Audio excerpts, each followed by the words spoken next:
Родово базираното насилство значително ги погодува жените и девојчињата, влијајќи врз нивното физичко и ментално здравје, благосостојба, безбедност и углед.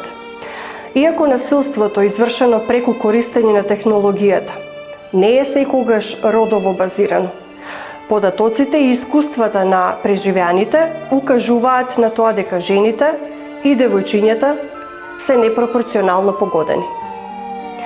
Насилството врз жени извршено со употреба на технологијата го опфаќа секој чин и дејствие кое што е извршено, овозможено или чии што последици се влошени преку користење на дигитални алатки, информацијски и комуникацијски технологии, која предизвикува или може да предизвика физичка, сексуална, психолошка, социјална или економска штета, или пак ги крши правата и слободите.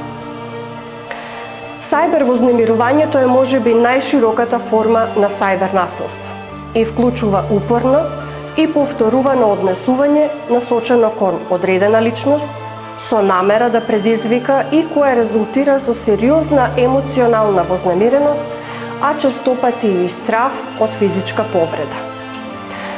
Во пракса, актите на сајбер насилство може да вклучуваат и различни видови вознемирување, нарушување на приватноста, сексуална злоупотреба и експлоатација, како и прекршоци од предрасуди насочени против општествени групи, поединци или заедници. Активизмот против родово базираното сајбер насилство е навистина во пораст, но вклучувањето останува неравномерно. Многу жртви продолжуваат да страдаат во тишина, честопати поради чувство на срам, општествена стигма или едноставно поради недоволна свест дека она што го доживуваат представува сајбер насилство. Овие пречки го попречуваат на временото пријавување и го одложуваат пристапот до поддршка. Постои итна потреба од појасни законски дефиниции за сајбер насилството, посилни механизми за спроведување и посилна заштита на жртвите.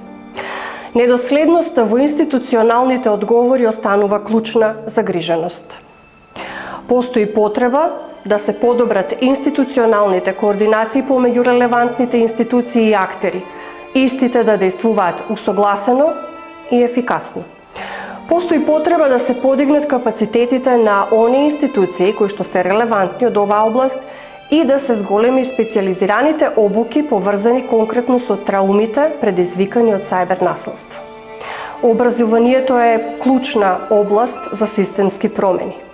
Постои широка распространета согласност дека дигиталната писменост и свеста за сајбер насилството треба да бидат вградени во училишните наставни програми уште од најрана возраст.